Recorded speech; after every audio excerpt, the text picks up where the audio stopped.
All right, today we've decided we're going to get rid of the Department of Education. I don't know why this is such a ridiculous idea. It's only been really in existence since 1979. We'll tell you a little bit of the history of it coming up in a few minutes. It would save us $100 billion. Take a look at this graph. 81% of the department's spending goes back to the states. So let me just get this right. Only the federal government would do this. I take my local money and send it to Washington, and then they send it back. That doesn't make sense to me. Here to tell us how we can do this and what some of our alternatives are is the director of the tax policy studies at the Cato Institute. We have Chris Edwards, and of course, he's the author of Downsizing for the Federal Government, and Stephen Dubner, author of Super Freakonomics. Okay, Chris, let me start with you. This is such a sacred cow, and yet it's a relatively new department. That's right. Jimmy Carter created the Department of Education in 1979 under pressure from the National Education Association and other teachers' unions. Reagan came into office in 1980 promising to abolish it. He called it Jimmy Carter's little boondoggle. Unfortunately, he was not able to abolish it. How did it gain so much power in just that short period of time? Well, the funding started in 1965 when it was part of another department. And all the states unionized their workforces in the 1960s, so the teachers' unions got a lot of power starting in the 1960s. It's a crazy system. We spend hundreds of billions of dollars on K-12 education now, the federal taxpayers have, over 40 years, and test scores, as you showed, have been absolutely flat for 40 years. So obviously, you know, all this money is not helping. How can you cut this? And for instance, if we cut the Department of Education, how about poor states? What happens to poor states? Well, oddly, the main reason for creating all this federal education money originally was a program called Title I. The money is supposed to go to the poor states and districts. But I live in the highest income county in the country, Fairfax County in Virginia. The school I send my kids to in Fairfax County gets this Title I money for disadvantaged kids. So the money that's supposed to go to the poor districts now actually spread all over the country to the richest counties, just because that's how Congress works. Every member of Congress wants to get a share. I have to tell you, I think we're so screwed up, and Stephen, maybe you can address this a little bit. I think we're so screwed up. We build these palaces. They're educational palaces. I mean, you go into any nice town, and the nicest building will be the schools. That's not necessary. I mean, I got a good education. I went to a private school. You know, my dad worked at the bakery. We had to work it off to go to the school. We never wasted. Had to use both sides of the paper. I remember when I went to I think it was 9th grade, and it was the first time I'd ever been in a public school. It was like it was Vegas. You grew up in a nice zip code then. Where I was, it was okay. Where I am now, New York City, public schools are certainly not palaces. Here's what I would say. I'm going to leave the question of whether to get rid of the Department of Ed to people with bigger sledgehammers than me. That starts to become a political issue, and what I do is hopefully kind of the opposite of politics. What I do know, however, is the idea of having the federal government setting a lot of education policy way down the line seems to not be a good idea, as you've been talking about here. When we look at test scores, when we look at ROI, if you want to think like a business person, look at ROI, we see we're spending more and more money, and we're getting less and less output. Now, I think here's the thing. If you ask a lot of educators, a lot of the honest educators, what matters most in a school? Okay, you got classroom size, dollars per student. What matters most? They'll all say, at least all the ones that I've talked to and who do research, and they say one thing: teacher skill.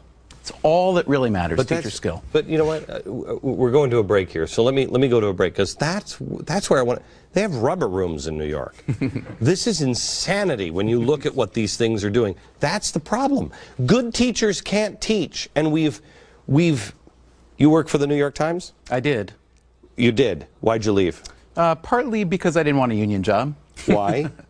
Why? Because there's the deadwood problem. The people who do a lot of work are competing with the people who don't do a lot of work but who are paid the same or more. That makes everybody mediocre. You've got these teachers who really care. There are great teachers out there, but they can't get past the deadwood that is there. Do you know my daughter, I think in 4th grade, She was taught never buy anything from Japan because, you know, the Japanese are our enemies. What are you talking about? She was so old and had tenure, you couldn't fire her. She was still living in World War II stuff. Back in just a second. She really did. She Yeah, wait, this kid is, which year? How old?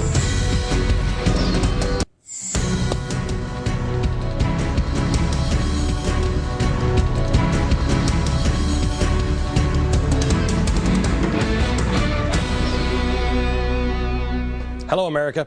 Hello, America. 1979 was the year when Congress passed and President Carter signed into law the Department of Education. 1979, this guy did it. That's when a separate executive department was set up. Before that, it was just in the Department of Interior, and it was small, and then it began to be represented in the cabinet. Since then, our education system, has it gotten better or worse? Is there any reason to believe maybe we're wasting a lot of money? Let me show you something here in New York. We found something called rubber rooms. These are rooms where teachers go and they don't teach, but they do get paid. There are now 675 teachers in 8 rubber rooms set up through New York City alone. Last year, the city paid its rubber room teachers $40 million in salary. 40. They do nothing. They sit there and make money. Watch. What the rubber room is, it's like a jail for teachers. If there's an allegation made against anybody, before they even find out the facts, they send it to what is literally a holding facility. The charges have not been substantiated, but we're here in this purgatory of exiled educators. It could be months, sometimes years later. But there's no work, there's no duties. You just have to be there. You get your full pay. And there's some people say, oh, you're so lucky, you know, Mrs. Terrace. You're sitting and doing nothing, and you're getting your salary. Don't fool yourself. There isn't one person in that room that thinks they're lucky. Good. Then quit. Then quit. Have some self-respect and go get a job where you're working.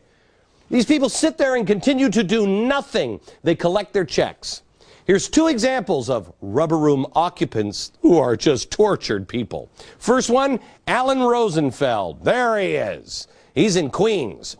He doesn't teach since he was accused of making lewd comments to students. Since 2001, he's been pulling his teaching salary of $100,049.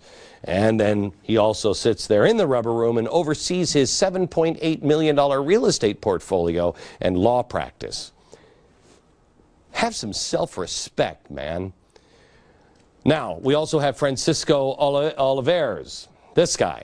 He's a math teacher, but he's not teaching math after allegedly impregnating and marrying a 16-year-old student.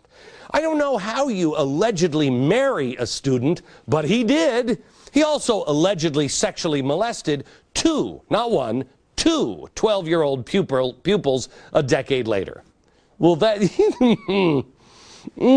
I feel bad for him, sitting in the rubber room, collecting $94,145 a year, doing nothing.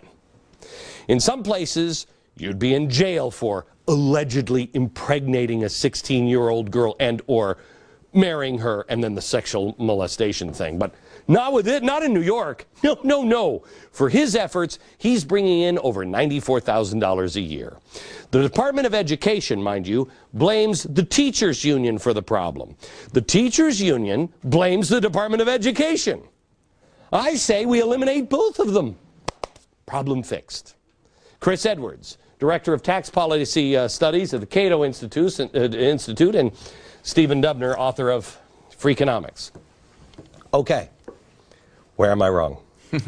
Well, the solution here is to abolish monopoly unions or collective bargaining in the public sector. That sounds radical for New York, but New York, New Jersey, California have very high unionization in the public sector. 3/4 of the states have collective bargaining, but 1/4 of the states, 12 states, have no collective bargaining in the public sector. So states like Virginia, where I live, there are no teachers unions. North Carolina, no teachers unions. They can join voluntary associations, and that's fine, but no unions. Seems to me that we had pretty good pretty good record of schools. Not everywhere. I mean, there are places where you have to make sure that, you know, we're taking care of students. But it seems like we were doing pretty good with the Greatest Generation. Then in the 1960s, what changed? Well, one thing that changed is the feminist revolution. Women, you know, it used to be that 55% of all female graduates in this country became school teachers. The best and brightest women became school teachers. It was one of the only professions that was open to them. When other professions became open to them, they could go into law, medicine. That's wonderful for society, wonderful for those women, certainly. The best and brightest were no longer all becoming teachers, and so the overall teacher talent level fell. The other thing is, if you went to sleep 200 years ago and woke up today, one of the few places you'd recognize is a teaching classroom in the United States.